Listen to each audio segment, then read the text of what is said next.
And we're back. How's everybody doing? Hope you are doing well. My name is Andrew Kuhn. We got Vetle Forslad all the way from Norway on with us. Vetle, how's it going today? I'm good. I'm all right. How are you? Doing good. Are you telling the truth? Come on, there's some stuff going on down by at your school. Come on, tell the people want to Right. know what's going The on. What's people want going to know. on? All right. Let's hear some Norwegian gossip here. All right. Yeah. So basically, Norway is corona proof almost, but we just recently had a huge outbreak at my school, the Norwegian School of Economics. And we had like 60 cases over the past 3 or 4 days alone. And we're at a school of like 2,500 students or something like that. So, and my school is like, 200 meters down there. I can basically see it from my window here. And so my school is now the epicenter, or how you say it, of the coronavirus in Norway right now. So we got like this huge... freaking out? Uh-huh. Are like a lot of students freaking out? Oh, yeah. And a lot of people are going home as well, going back to Oslo or something like that. And today we actually canceled all physical lectures for about 2 weeks or something like that. So campus is practically closed for all activities. So, yeah. And today the Norwegian government shipped us like this huge testing bus so everybody could get tested for free outside of the school. So it's getting dramatic, and you got to wear a mask and everything. So, wow, yeah, that's crazy. It's I was crazy. always curious to see what was going to happen in the United States, and we'll see soon what schools are going to do if they get, if there's some sort of outbreak. So I have a younger sibling in elementary school, and I was actually talking to my dad, and she was feeling sick, and it's not corona.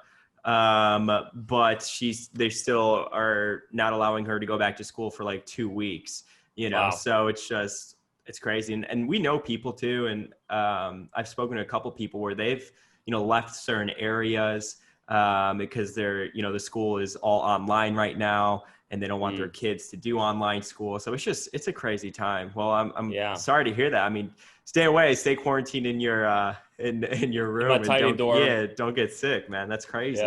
Yeah. The problem here is that, all the people that were sick, they went out to party, and they didn't really care about their co-students. And now we got a huge problem, but it is what it is. Wow, that is insane. Yeah. All righty, so let's talk about, so big news came out yesterday, Sunday night, about Warren Buffett on his birthday, 90th birthday. Happy birthday, Warren Buffett. That he bought stakes in 5 Japanese trading companies. And this really shocked everybody. Do you have any thoughts on it? Yes. Well, first of all, these are very cheap, big conglomerates, right? Yeah. Trading conglomerates. I read that their price to book ratio is, around 0.7. So these are obviously very cheap, and they have a little bit of growth in them. And what I thought was interesting is that it seems like he's betting on the industry and not on single names. So he bought the 4 or 5 largest trading companies in Japan, which a friend told me today that it probably sounded like some kind of an inflation hedge or a bet on inflation. So it's basically long a basket of levered commodity trading companies that are set to benefit a lot if Japan gets inflation. And Japan, if I'm not mistaken, has really had any significant inflation in like 30 years, which is why they've had a lot of QE and a very low interest rates for a very long period of time. So it's a very contrarian bet if that's what he's doing. And I don't know. What are your thoughts? Maybe he's just buying cheap quality companies that he wants to hold for a long run.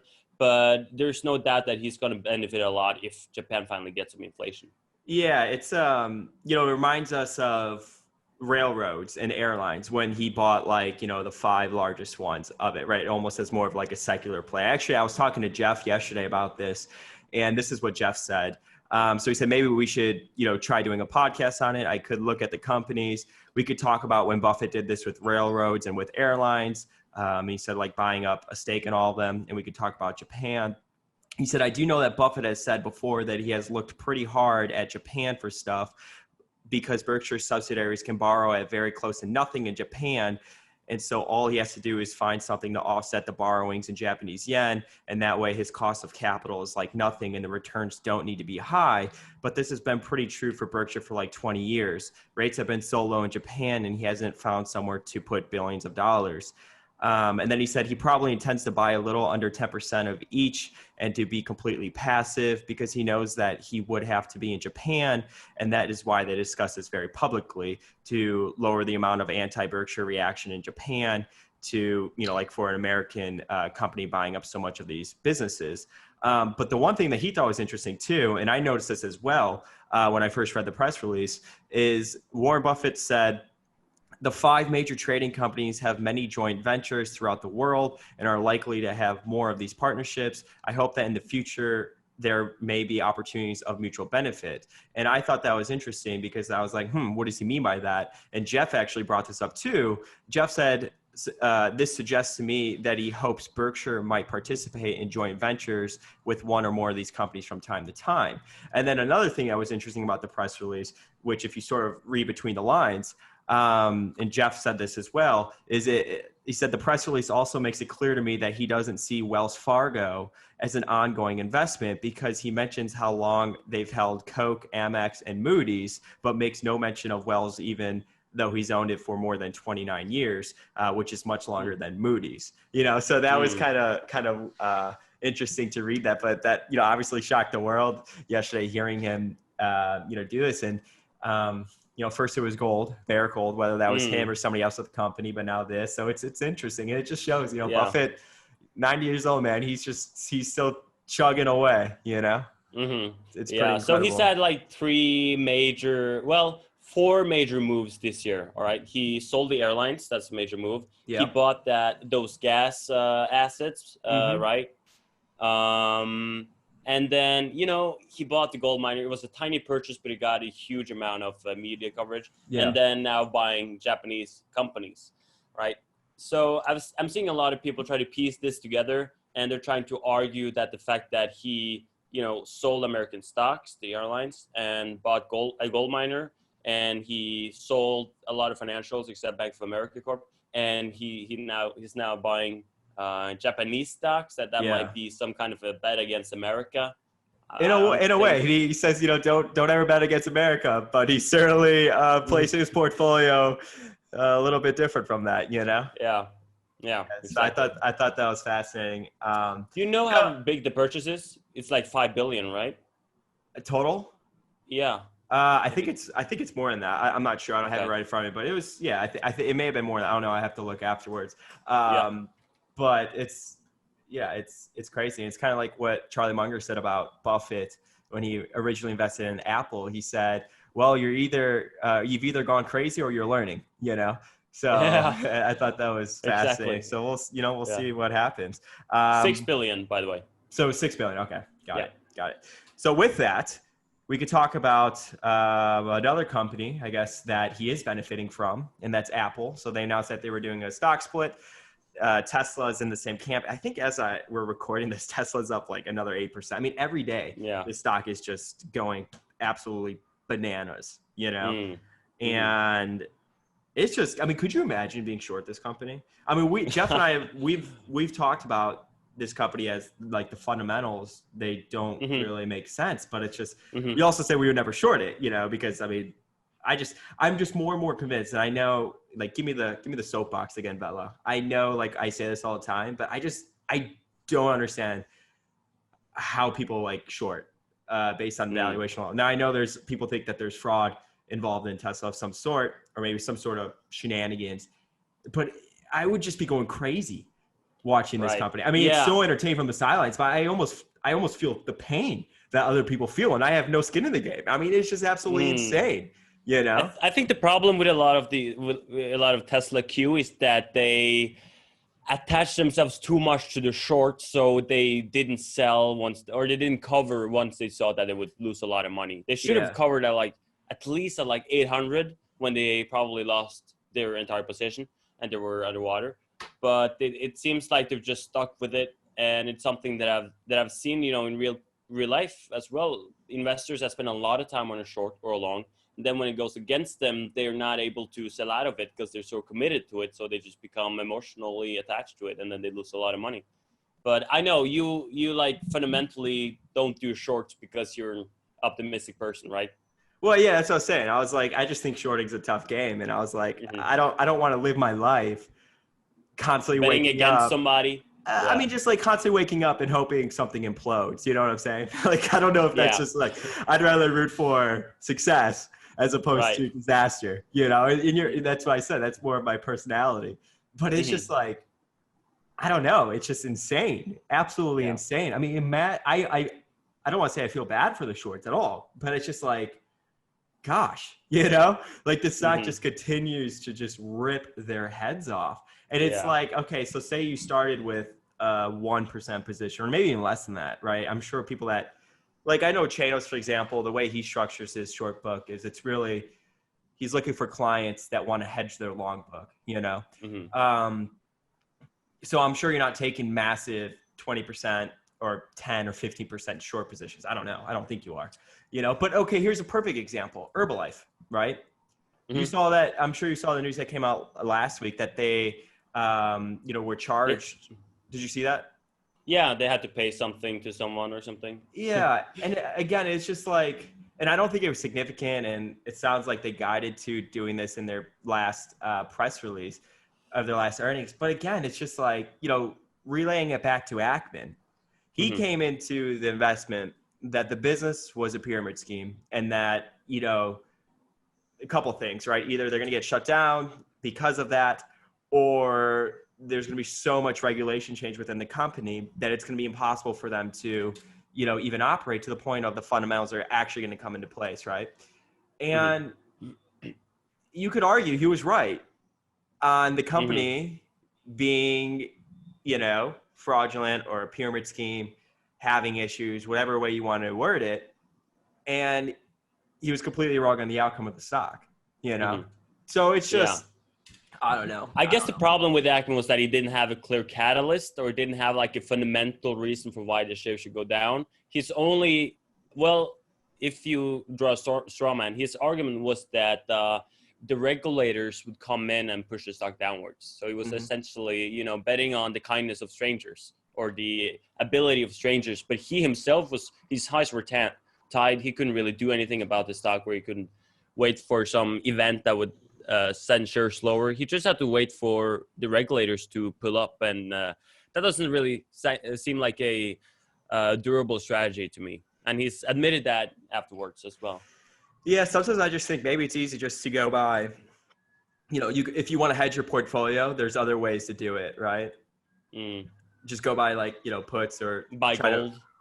or you could do that, right? Yeah. Form some sort of asymmetric bet, you know, with the product or whatever, which he did in 2020, obviously, Yeah. you know, Yeah. You know Steve it's Eisman, crazy. the guy in you know, the Steve Carell in The Big Yeah. Short. Yeah. He was short Tesla too. He was short, but I think he covered in at 700 or 800. And what he said was that before the split, and what he said was that he saw that the stock was going parabolic and fundamentals that just differed from the stock. So he just saw an enormous upside. He just saw that he couldn't control the price anymore. So he just covered his short. Yeah. And I think that's what a lot of people should have done once it started going parabolic here in, you know, January, February. Because if you remember, like a year ago, Tesla stock was very tied to the fundamentals. What drove the stock was deliveries, Elon Musk's rants, and hopes of turning a profit. But these days, there's no such thing as you know, a fundamental bedrock in Tesla stock, as Yeah. far as I'm concerned. Yeah. And, you know, it's kind of like also, so Leon Cooperman, he was on CNBC today, and I didn't watch it because I don't watch CNBC, but I did see the clip come across on Twitter. And Mm-hmm. he was talking about stock splits not creating value. And he gave a good example, which I'm actually going to use in the future if someone asks. He's like, look, if you have a $5 bill and I gave you 5 singles, you know, you still have $5. And that's true. But you got to think, and Tesla's been apparently a great example of this. If it lowers the stock price to where, all these people that are piling on, could start to actually get involved in the company, it's like, then it just, I'm not saying it actually creates fundamental value, but from like a trading perspective, it's just, it makes the stock continue to go parabolic. All these people continue to jump in. It's crazy. It'll be interesting to see if, when sports become more regular. I mean, yeah, sports are on the United States right now, like NBA, basketball, and hockey and stuff like that. But it doesn't feel like sports to me. So all these people that aren't betting on sports, for example, they're, allegedly are investing in the stock market or trading in the market. So I don't know. It's just crazy times. I'm sure that's the case, but I just don't think that they have enough capital to move the market significantly. True. Yeah. It could be. That's just I haven't seen it in numbers or anything, but so do you think this is like a huge short squeeze in Tesla? In Tesla? Yeah. What's driving Tesla? I don't know, but yeah, I think that's part of it. I mean, we've seen these short, because they may not have enough capital, but I mean, what if they're just going and piling on all these options and stuff, like these out of the money calls or whatever, and then these algos pick it up? I mean, I don't know. Yeah, but the short interest has fallen from like about 30% to 5%. So that's obviously people buying back the stocks they've covered. So they're short. So that's one side of it. And, I have no idea why it's up this much, but I do know that a lot of major hedge fund managers actually bought the stock before January, like the Tiger Cub, Andreas Halvorsen is a Norwegian Tiger Cub, and some other hedge fund managers, and they made a lot of money on it. So there's been some smart money on here too, pushing the stock price up. It's not just a bunch of retailers just buying Tesla just for the sakes of it. Got it. Yeah, crazy. Anyways, next thing. The Fed's the biggest investor in the market. Zero Hedge posted yesterday, and I'll put this up on the screen so everyone can see it. The Fed now owns a total of 22,913 different securities, according to Bloomberg. It's the world's biggest investor. And it has a screenshot of Bloomberg and showing the U.S. Treasury owning a bunch of different securities. Do you think at some point they'll come out and say that they bought stocks? Do you think they have purchased stocks? No, I don't think so. I don't think so. You don't think they've purchased stocks, or you don't think they'll admit that they've purchased stocks? I don't think either of them. I don't think they will purchase stocks or that they have purchased stocks. What, do you think so? I don't know. I mean, I'm not a skeptic as some people on that, but they've definitely flooded all the capital, which you all know, into this market. Yeah, I know. But I just feel that when you buy bonds, you can be critical of a government buying bonds, but at least when you buy bonds, you push yields lower, which has some kind of an effect on the overall market, while buying stocks just pushes the stock market upwards. Sure. It's very hard to argue to anyone, to Congress or to the American people or something like that, why you have to buy stocks. You can't use some jargon about, oh no, it's going to, whatever, to demand.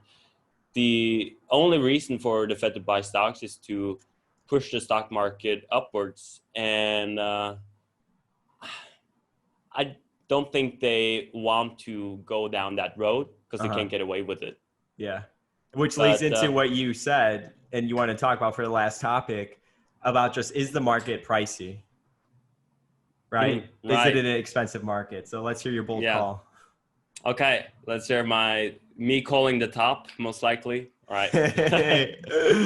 You're piling all in. Let's go.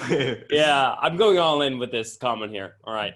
So when we look at market valuations, and you see it all the time on Twitter, you always compare the current market valuation with where we were like in 2005 or 1995 or 1985. And when we use that, we usually use Shiller PE or market cap as a percentage of GDP. And both of those are at an all-time high or close to an all-time high. I think Shiller PE is at like 30 and we're at like maybe 90% of GDP. I don't know. I have no idea. I think it's more than GDP. Anyways, that's besides the point. And the problem with these metrics is that it doesn't really take into account the quality of the companies that we're measuring. It only looks at how pricey they are. So, but when you look at the biggest companies in America today, they are extremely high quality companies. These are one of the best companies on the market. And I'm talking about the tech stocks, of course. Tech companies are extremely capital light. They have very high returns on capital. They have great margins, and they have some growth runway still, even though they've been growing for 20, 30 years plus. And they're also now very cyclical. And in comparison, the biggest companies of the 50s or the 60s or the 70s, these were like the car manufacturers, oil producers like ExxonMobil or ExxonMobil, US Steel. What else? Just these very capital heavy and very cyclical companies that don't grow a lot over time. So, my argument here is that, of course, today's market should be a lot more expensive than what they were back then, because right now you're buying a basket of the greatest companies in the world, or the greatest companies in history when you really look at it, with basically a monopoly over the largest asset of our times, which is data and technology. Mm-hmm. And it's going to be very difficult to push these monopolies from their leading position versus, say, push Kodak from their leading position back in the day, or General Electric or US Steel or something like that, which was very commodity and cyclically based. So, and then when you take into account that interest rates have fallen from 6% or 10% or 5% or whatever to now 0% or 1%, and things doesn't really look that expensive when you look at it that way. Yeah, and whenever people talk about, they'll compare this to, for example, like the tech boom or whatever. I mean, I think the tech companies today are a lot different than they were, in the early 2000s. And we even saw that even through, Q2 earnings. A lot of these tech companies, they still, you could see, the big, whatever, you can even call it the larger companies. They just smoked it. They weren't even affected by COVID at all. They actually got better. And what's that saying? The best companies are, they are strengthened through crises. That's very much applies to a lot of these companies. So I totally see where you're coming from, and that maybe these companies are worth more because there's, they're more profitable, they're more, they're better, and they're just better companies than all these other businesses that people compare, 2020 to in the past to say that we're overvalued or whatever. And then one more thing. Yeah. And one more thing, when you look at the market cap as a percentage of GDP, and when you look at Shiller PE, you got to take into account what these valuation metrics mean. So market cap as a percentage of GDP isn't as relevant today as it were in the 80s because of globalization. So the largest companies in the US make a lot of money from outside of the US, as well as the domestic market. So GDP is probably not the right metric to use here. And Shiller PE, please correct me if I'm wrong here, but Shiller PE takes into account of what is it, like cyclically adjusted? Yep. Yeah. So it's an average of the past 5 years worth of earnings or something like that. Okay. Yeah, it's a cyclically adjusted PE. Yeah. Yeah. So they use an average of the past decade's earnings or something like that. So they take earnings across one business cycle. Yeah, sure. That's what it's meant to. Yeah. But, that's kind of counterintuitive when the biggest tech companies have been growing a lot over that time period. So what you're doing is that you're getting the wrong earnings figure for the tech companies because they've been growing a lot over the past 10 years. So you're not adjusting for a cycle, you're adjusting for growth, which doesn't make any sense. So where do you think we'll be, going from here then? I don't know. I don't know. Well, you want me to make a market call? No, I'm just curious. You are kind of making a market call. Yeah.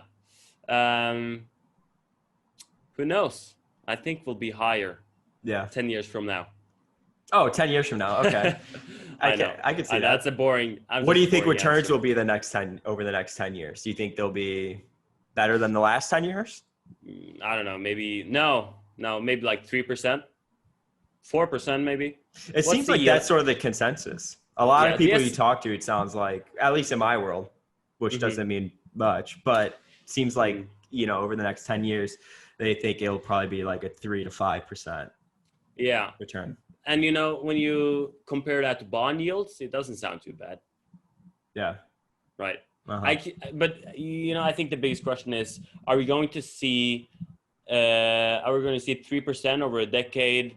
And you're going to get it like stably over time, or are we going to have a big crash and then we're going to see big returns over the next 5 years from that crash? Nobody really knows, but yeah, well, I think it's going to get crazy probably into the end of the year. I mean, we have an election year. yeah.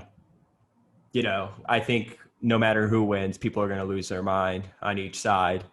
So we'll see what happens. And you remember, I mean, these days, a lot of people are saying that if Trump wins, the market is going to go even more parabolic. If Biden wins, we might have a crash.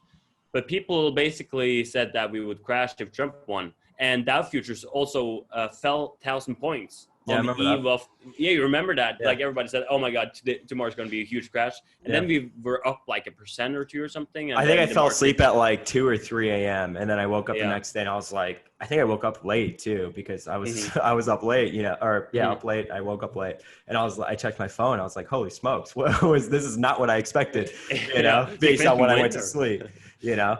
I remember Carl Icahn has talked about he was supposed to be at like the celebration for Trump and he left to go like buy futures in the S&P 500. I think he made like $1 billion overnight or something like that. Yeah. Wow. Carl Icahn? Carl Icahn. Yeah. Yeah. Wow. Yeah. Didn't know that. No one talks about that greatest overnight trade or something crazy like that. So anyways, cool. Well, I want to thank everybody so much for joining Vetle and myself on the rundown. If you're not following Vetle, you definitely should be. Vetle Forslad is his Twitter account, right? I think it's just Vetle Forslad, but it's going to be down in the about section. Make sure you hit that subscribe button, bringing everybody a ton of content on our YouTube channel. Somebody commented on our last video, Vetle. They're like, how do you guys only have like 3,600 followers? Everything you put out is you know, top tier. And I was like, I guess YouTube hates us. So well, that's a nice comment though. It was very nice. What I think it is we're actually, so I'm waiting for a new pin to come from them to verify the address for the YouTube account. And so we have no ads on our videos right now. Wow. So I've noticed because we don't have any ads on our videos, I feel like our engagement goes down because YouTube isn't pushing it out as much because obviously they're not getting paid on it.